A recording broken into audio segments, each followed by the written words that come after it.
نحمده ونصلي على رسوله الكريم أما بعد فأعوذ بالله من الشيطان الرجيم بسم الله الرحمن الرحيم السلام علیکم ورحمۃ اللہ وبرکاتہ جی کیا حال ہے آپ سب کے؟ میں امید کرتی ہوں کہ ایمان اور صحت کی بہترین حالتوں میں ہوں گے۔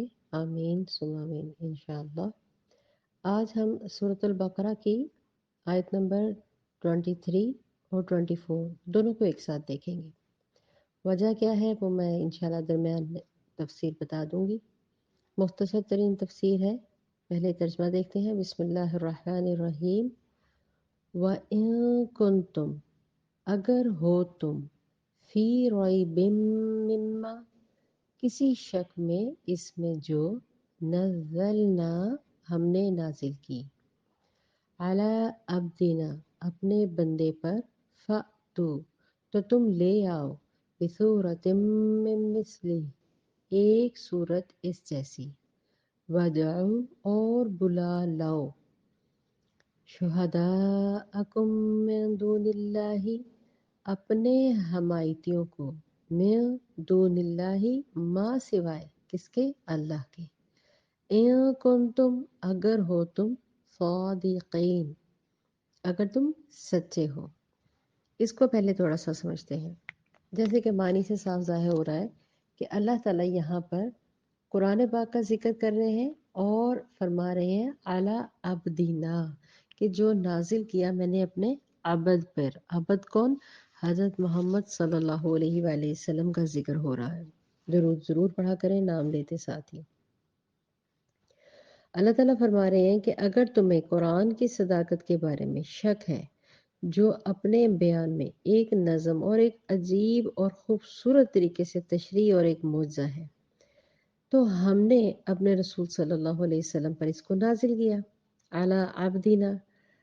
اس میں یہ بات کی دلیل ہے کہ عبدیت یعنی نبی کرم صلی اللہ علیہ وسلم کی صفت جس مقام بلند درجے تک کوئی نہیں پہنچ سکتا ان کا ذکر ہو رہا ہے۔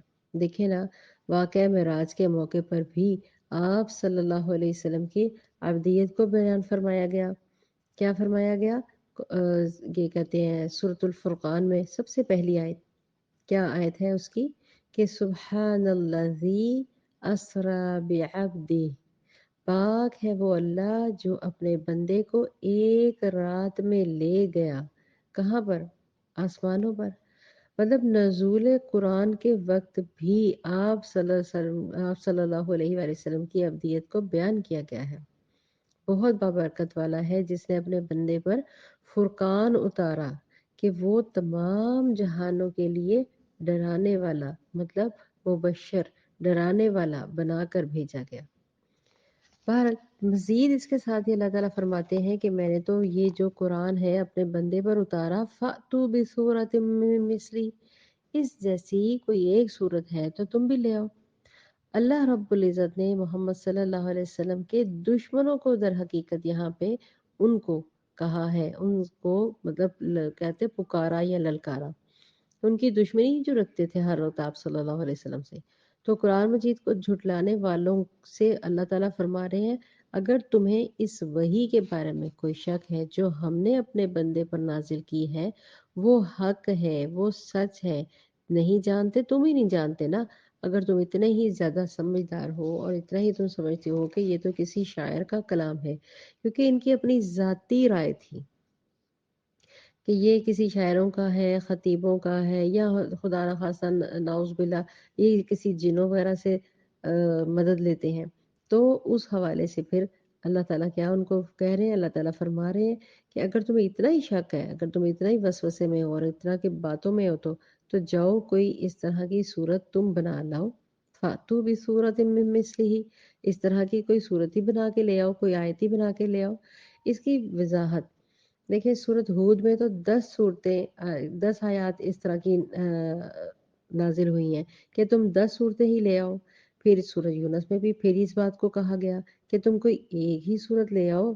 سورۃ طور میں بھی آیت نمبر 33-34 کے اندر بھی اللہ تعالیٰ ان کو دشمنوں کو یہی مطلب قرآن میں بار بار دشمنوں کو للکارا گیا، چیلنج کیا گیا کہ آپ کوئی صورت اس طرح کی بنا کر لے کر آؤ، کیونکہ ان کا گمان تھا کہ نبی اکرم صلی اللہ علیہ وسلم خود اپنے سے گھڑ لیتے ہیں، بلکہ در حقیقت یہ ہے کہ یہ اس کو ماننا ہی نہیں چاہ رہے تھے، قرآن کو ماننا ہی نہیں چاہ رہے تھے، اور نبی اکرم صلی اللہ علیہ وسلم کے تو سخت دشمن تھے۔ وَادْعُوا شُهَدَاءَكُم مِّن دُونِ اللَّهِ، اور پھر اللہ تعالیٰ نے کیا فرمایا کہ ماں سوائے، مطلب کہ میرے سوائے اپنے شہداء کو، اپنے حمایتیوں کو بلا لاؤ اگر تم سچے ہو۔ یعنی کیا اللہ تعالیٰ فرماتے ہیں کہ تم اتنے ہی تمہیں اگر گماں ہے کہ میں بہت سچا ہوں، ہم بالکل ٹھیک ہے، یہ جو قریش آپ صلی اللہ علیہ وسلم کے بہت خلاف ہو گئے تھے، تو پھر یہاں پہ اللہ تعالیٰ نے ان کو یہ چیلنج کیا کہ اگر تم سوائے میرے، مطلب کہ تم میرے سوا، ودعو جاؤ بلاؤ مددگاروں کو، اپنے حمایتیوں کو، شہداءکم، لیکن اللہ کے سوا دوسرے لوگوں کو بلانا۔ تو لہٰذا قریش کا خیال تھا کہ شعراء کے پاس جن ہوتے ہیں جو انہیں شعر سکھاتے ہیں، ورنہ یہ ایک عام آدمی کا تو شعر ہو ہی نہیں سکتا۔ چنانچہ فرمایا انہوں نے بہت بہت بڑے بڑے پروپیگنڈاز کیے، پوری اپنے جگہ جگہ سے بڑے بڑے خطیب شاعر ان کو ودو کیا، ان کو بلایا کہ آؤ آ کے ہمیں بتاؤ، یہ نبی اکرم صلی اللہ علیہ وسلم کہہ رہے ہیں یہ قرآن اللہ کی کتاب ہے، اور اس طرح کی آیات پڑھ پڑھ کے ہمیں سناتا ہے، تو یہ کس طرح کا کلام ہے؟ پہلے تو کچھ لوگوں نے کہا یہ واقعی جن ہے کسی سے، پھر شعراء نے کہا کہ یہ عجیب طرح کی یہ حمایت، مطلب یہ بہت ہی خوبصورت الفاظ ہیں کہ ہم نے تو اس طرح کے کبھی سنے ہی نہیں ہیں، اور ہر ایک چیز ایک دوسرے کے ساتھ نسبتاً ہر لحاظ سے جڑی ہے، قافیہ ردیف ہر چیز ہم وزن ہے۔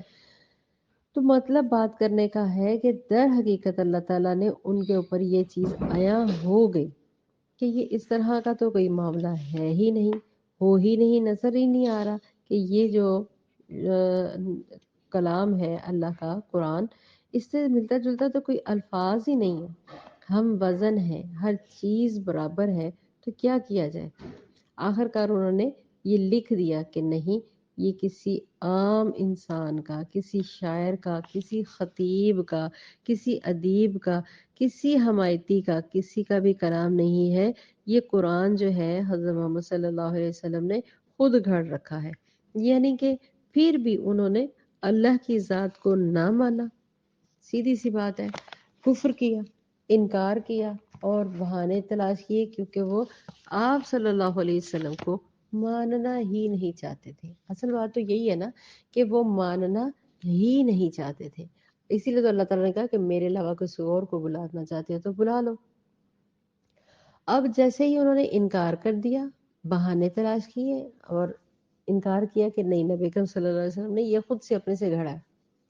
دیکھیں آیت نمبر 24، اسی لیے میں نے کہا میں نے اس کے ساتھ شامل کی ہے، ساتھ ہی اللہ تعالیٰ کیا جواب دے رہے ہیں، فَإِن لَمْ تَفْعَلُوا، اگر تفعلوا تم نے نہ کیا، پھر اللہ تعالیٰ فرماتے ہیں وَلَن تَفْعَلُوا، اور تم ہرگز ہرگز نہیں کر سکو گے، فَاتَّقُوا النَّارَ الَّتِي، تو ڈرو اس آگ سے جو وقودها الناس والحجارہ، جو ایندھن ہے جس کا، کون؟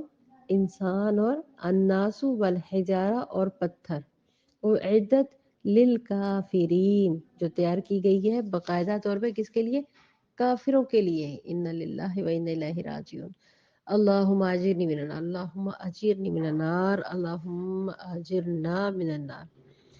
جب بھی کہیں بھی جہنم کی آگ کا ذکر ہوتا تھا تو نبی اکرم صلی اللہ علیہ وسلم ہمیشہ دعا مانگا کرتے تھے، تو ان کی سنت کے مطابق دعا مانگے، ویسے بھی ہمیں صبح شام جہنم کی سے پناہ مانگنی چاہیے۔ لیکن بات یہاں پہ ہو رہی ہے کہ اللہ تعالیٰ نے ان کو ایک تو چیلنج کیا، فَإِن لَمْ تَفْعَلُوا، کہ تم کر سکو گے تو کرو، لیکن اللہ تعالیٰ نے ساتھ ہی جس کو کہتے ہیں نا وارننگ، یہ ہے خوبصورت کلام اللہ کا، چیلنج کیا اللہ تعالیٰ نے کہ تم ہرگز نہیں کر سکو گے، یہ چیلنج ہے، اللہ کے سوا کوئی نہیں کسی کو اس طرح کا اتنا بڑا دعویٰ کر سکتا۔ دیکھیں جب کتاب کا آغاز ہوا کیا کہا، لا ریب فی، الف لام میم، لا ریب فیہ، اس میں کوئی ڈاؤٹ نہیں ہے۔ یہ اگر آپ نے میری شروع کی اگر تفسیر سنی ہو پہلی آیت کی، سبحان اللہ، میں نے بڑی ڈیٹیل سے وہاں پہ بتایا تھا۔ یہ چیلنج وہی چیلنج ہے کہ اللہ تعالیٰ کہتے ہیں تمہیں اگر کوئی شک ہے تو پھر نکل جاؤ یہاں سے، کیوں آتے ہو، کیوں ادھر آتے ہو سننے کے لیے یہ کلام، دیکھنے کے لیے آخر ہے یا کلام محمد صلی اللہ علیہ وسلم کہہ کیا رہے ہیں۔ تو لہٰذا اتنے خوبصورت انداز کے ساتھ اللہ تعالیٰ کہتے ہیں کہ فَإِن لَمْ تَفْعَلُوا، کہ پس تم اگر نہیں کر سکو گے، وَلَن تَفْعَلُوا، اور تم ہرگز ہرگز نہیں کر سکو گے۔ دیکھیں دل خود بخود اس طرح کا نا جوش میں آ جاتا ہے اس طرح کی بات کر کے کفار کے خلاف۔ تو یہ انداز جو میں کہہ رہی تھی یہ دنیاوی کسی کتاب کا نہیں ہے، یہ دعویٰ صرف قرآن کا ہے، جیسا دو ٹوک انداز قرآن کا ہے نا کسی کا نہیں ہے۔ فتقن، تو پھر اللہ تعالیٰ کہتے ہیں فتقن النار التی وقودها الناس والحجارہ، تو پھر بچو اس آگ کا ایندھن ہے جو، کس سے بچو اس آگ سے، جہنم کی آگ سے، مطلب کہ جہاں پہ ان کو بھی ڈالا جائے گا، ان کے ساتھ یہ جن بتوں کو پوجا کرتے تھے وہ پتھر بھی ان کے ساتھ اسی آگ میں دھونکے جائیں گے۔ پھر یہ کہیں گے ہلاکت ہے ہمارے لیے کہ ہم تو آگ میں آئے اور جن کو ہم ساری عمر پرستش کرتے رہے، پوجا کرتے رہے، وہی لکڑیاں وہی پتھر، یہ تو مزید گرم ہو کے ہمارے ساتھ انہوں نے اور آگ بھڑکا دی اور ہمارے جسموں کو ساتھ لپک پڑی۔ مطلب پتھر کے کوئلے کی آگ عام لکڑی کے کوئلے کے مقابلے میں بڑی ہی سخت ہوتی ہے۔ جو لوگ پتھر کو گرم کر کے اس کے اوپر کام کرتے ہیں یا جنگلوں میں اس کے اوپر جا کے آپ نے دیکھا وہ گوشت تک پکا کے کھاتے ہیں، جو شکاری ہنٹرز وغیرہ ہوتے ہیں، آپ ادھر سے اندازہ کریں کہ یہ، لہذا جہنم کی آگ بہت بڑی ہے۔ تو ایک دنیاوی مثال میں نے دی ہے، بہت ہی حقیر چھوٹی مثال دی ہے، آپ خود سوچیں کہ جہنم کی آگ کیا ہے، کہ استغفر اللہ استغفر اللہ استغفر اللہ، پوری دنیا کا پانی بھی اکٹھا کر دیا جائے تو بھی نہیں ختم ہو سکتی۔ جہنم کی آگ کے بارے میں انا للہ و انا الیہ راجعون، یہ جب آیات آئیں گی جہنم کی آگ کی تو میں تب بتاؤں گی کہ یہ تو بجھنی بھی نہیں ہے، یہ تو نبی اللہ تعالیٰ آخر میں کہا جاتا ہے کہ اس کو بڑی مشکل سے بجھایا جائے گا۔ استغفر اللہ، اللہم اجرنی من النار، اللہم اجرنا من النار۔ تو لہٰذا مشرکین کو آگاہ کیا جا رہا ہے کہ تمہارے ساتھ ساتھ تمہارے معبودوں کو بھی جہنم میں واصل کیا جائے گا۔ تمہاری یہ جو حسرتیں ہیں جو تمہارے اندر اضافہ کر چکی ہوئی ہیں، وہ معبود جو تم نے باطل کو بنا رکھا تھا، جو تم سمجھتے تو یہ ہماری دعائیں قبول کرتا ہے، وہ سارے تمہارے ساتھ کیا ہوگا، اعدت للکافرین، جو تیار کی گئی ہے کافروں کے لیے۔ تو جن کے سامنے ماتھے ٹیکتے تھے نا، ان کے سامنے تم نے جو بھی اپنے چڑھاوے چڑھائے ہوئے تھے وہ خود تمہارے ساتھ اس آگ میں جھلس رہے ہیں۔ یہ جہنم منکرین حق کے لیے تیار کی گئی ہے در حقیقت۔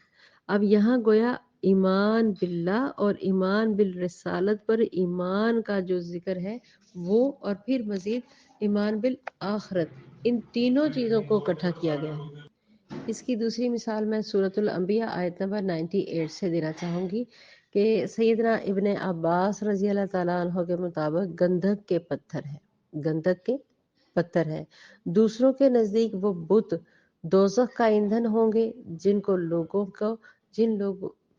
کو لوگ دنیا میں پوچھتے رہے۔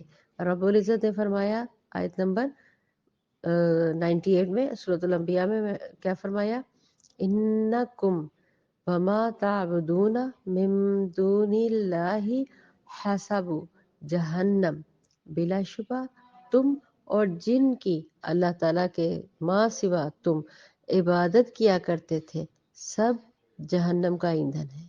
استغفر اللہ استغفر اللہ۔ اللہ تعالیٰ ہمیں ہر بری خصلت سے بچائے، ہر شک، ہر وہم، ہر برائی سے بچائے۔ اللہ تعالیٰ ہمارے ایمان کے اوپر ہمیں استقامت دے، خاتمہ بالخیر، خاتمہ بالایمان ہو، دنیا اور آخرت میں اللہ تعالیٰ ہمیں سرخرو فرمائے۔ اللہ تعالیٰ سے دعا ہے اللہ تعالیٰ ہمیں ہر برے شر سے، بری صحبت سے، برے لوگوں سے بچائے۔